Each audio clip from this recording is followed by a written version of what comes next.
تاريخ الجزائر، بحترم شعب الجزائر، لكن الكلام ده كلام فارغ، ده كلام فارغ وغير عملي وغير منطقي وغير مدروس. السلام عليكم الخوت. قبل ما نبدا الفيديو ديالي بغيت نطلب منكم واحد الطلبه بسيطه اللي في المقابله دعونا بزاف، اللي هي ما تنساوش ديروا لايك واشتراك في القناه ديالنا الخوت، خصوصا الاشتراك كيعاوننا بزاف باش نكملوا في المحتوى ديالنا، وتخليونا واحد الكومونتير اذا قدرتوا تكملوا الفيديو حتى الاخر. وما نساوش المسابقه اللي عندنا على 500 درهم اللي السحب ديالها باقي له 3 ايام، والشروط ديالها بسيطه، تكون مشترك في القناه، اشترك في القناه وتخلي واحد كومونتير. كل ما خليتي كومونتيرات اكثر كل ما عندك فرصه اكبر ونتحدثوا عليها اكثر في الاخر ديال الفيديو.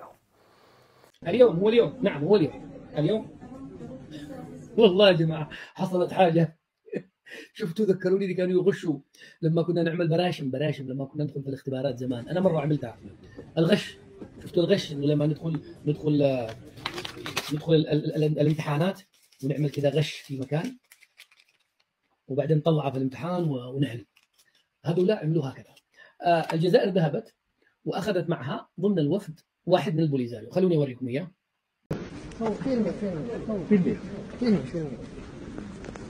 C'est scandaleux, un diplomate marocain se fait attaquer par des agents du renseignement algérien simplement pour avoir à dénoncer le fait que le Polisario soit dans un sommet de l'Union africaine alors que c'est pas du tout autorisé, c'est même interdit tout court. En tout cas, les sommets entre l'Union africaine et les puissances étrangères ont clairement été interdits pour le Polisario qui a tout simplement utiliser une pancarte totalement fausse, totalement fake, voilà. Les Algériens ont donc utilisé leur passe-droit tout simplement pour faire entrer un représentant du Polisario alors que ce n'est pas du tout autorisé. Bon, ce qu'on peut remarquer, c'est qu'il y a clairement un manque d'organisation, clairement. Encore une fois, on voit voilà cette agression qui est encore une fois une tentative désespérée de mettre en avant cette cause qui est complètement perdue puisque le Sahara est marocain et restera marocain, je le rappelle encore une fois.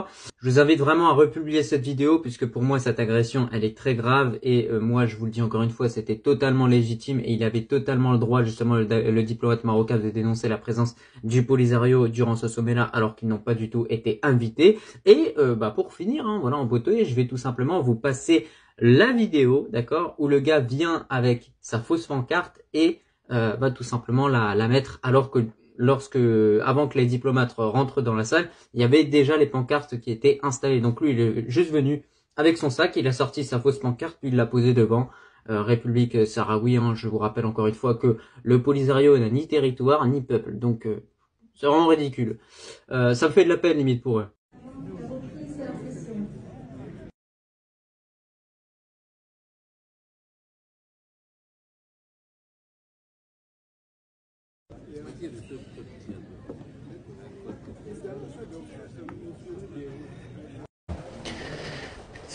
Ça fait longtemps que j'ai arrêté de suivre ce que dit l'Algérie ou la diplomatie algérienne, parce que je vois qu'il y a beaucoup de contradictions, beaucoup de choses. Si ma mémoire est bonne, lorsque l'Algérie a décidé de rompre les relations, il y avait 6 ou 7 points. Pas seulement cette question-là. L'Algérie a évoqué le Sahara, l'Algérie a évoqué la guerre de 63, l'Algérie a évoqué beaucoup de choses. Je pense que c'était Talleyrand qui avait dit quand c'est excessif, lorsque c'est excessif, ça devient insignifiant. Et je pense que lorsqu'on est dans l'excès, on n'a plus d'impact. L'Algérie a pris des positions unilatérales, c'est son droit. La démarche de Sa Majesté le Roi a été de ne pas aller vers l'escalade, de ne pas même pas réagir à ces décisions unilatérales, et ça sera toujours notre position. Donc l'Algérie est dans l'excès. L'excès, ce qui est excessif et insignifiant, mais les positions du Maroc sont claires.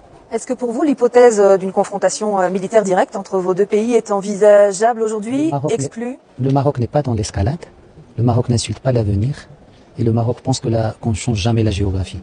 Mais le Maroc, comme je l'ai dit, la démarche de Sa Majesté le Roi, c'est ne pas aller dans l'escalade, et de se concentrer sur ce qui nous unit, pas ce qui nous désunit. Alors au Sahara, le cessez-le-feu qui était en vigueur plus ou moins depuis 1991 a été rompu, il y a eu des affrontements militaires. Est-ce que on est dans une situation de guerre, de quasi-guerre, ou est-ce que ça reste des petites escarmouches à vos yeux, militairement? Le Maroc est dans son territoire, et le Maroc est dans sa légitime défense.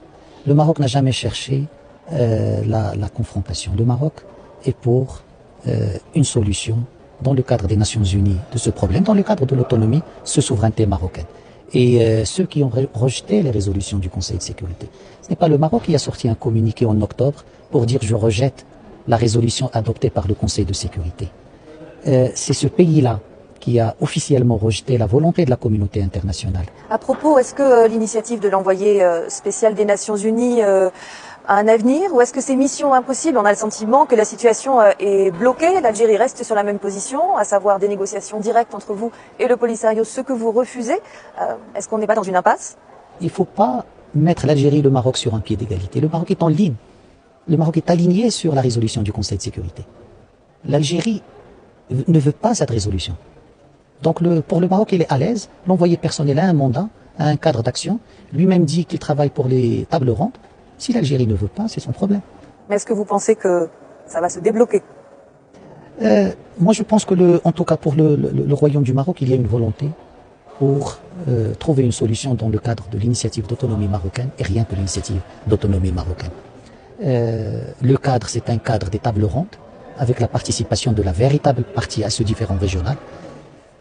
Dans ce couloir, demandez à n'importe quel diplomate. Le problème du Sahara, il est entre qui et qui. Lorsqu'on est un acteur de ce problème. Et l'avantage de cette escalade algérienne, c'est que l'Algérie aujourd'hui a démontré qu'elle est la véritable partie à ce problème.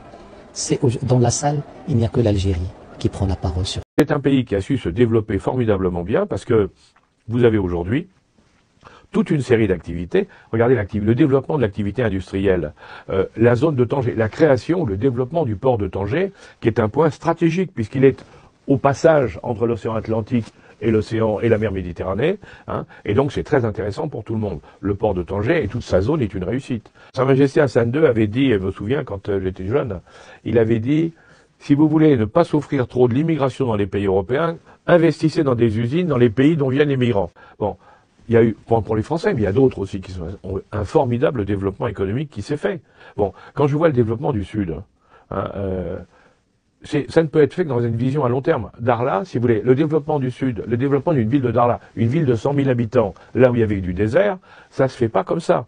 السلام عليكم الخوت. كما شفتوا الفضيحه ديال هذا السيد هذا اللي هي حصره دبلوماسيه كيفاش تهجم على المغربي، اللي صراحه كان واحد الفيديو اللي صراحه الناس صعيب تبدل لهم العقليه ديالهم الطريقه اللي هي وحشيه، غير ماشي نورمال انك كدبلوماسي او كسياسي انك تعمل هذا المنظر هذا في وسط مؤتمر مهم. خلينا ان السيد ديال بوليزاريو مبدل ديك البلاكه اللي كانت المفروض تكون ديال الجزائر، جا هو بدلها بالبوليزاريو. بزاف ديال الالعاب اللي هي صراحه مريضه واللي ما كيتقبلهاش العقل. كنتمنى ان شاء الله ما يتكررش هذا الشيء، وكنتمنى ان شاء الله يكون ديك السيد بخير، وبالتاكيد غتكون متابعه قانونيه لهم. وهادشي ما كان، وما نساوش ديروا لايك والاشتراك في قناه ديالنا الخوت. وبغيت نفكركم في المسابقه اللي عاملينها على 500 درهم، اللي الشروط ديالها بسيطه طبعا، اللي هي تكون مشترك في القناه، تاكدوا انكم مشتركين في القناه، وتخلي لنا كومونتير. كل ما خليتي كومونتير في فيديوهات كثار وكل ما تفرجتي في فيديوهات كثار فان عندك فرصه اكبر باش تربح في المسابقه ديالنا. وشكرا بزاف على الدعم ديالكم. وهاد المسابقه كانت بوصولنا الى 10,000 مشترك، وانا عارف جات مع الطلاء الا ان كلشي فيه خير، وكنتمنى ان شاء الله يكون عجبكم الفيديو، ونتلاقاو في فيديو جديد.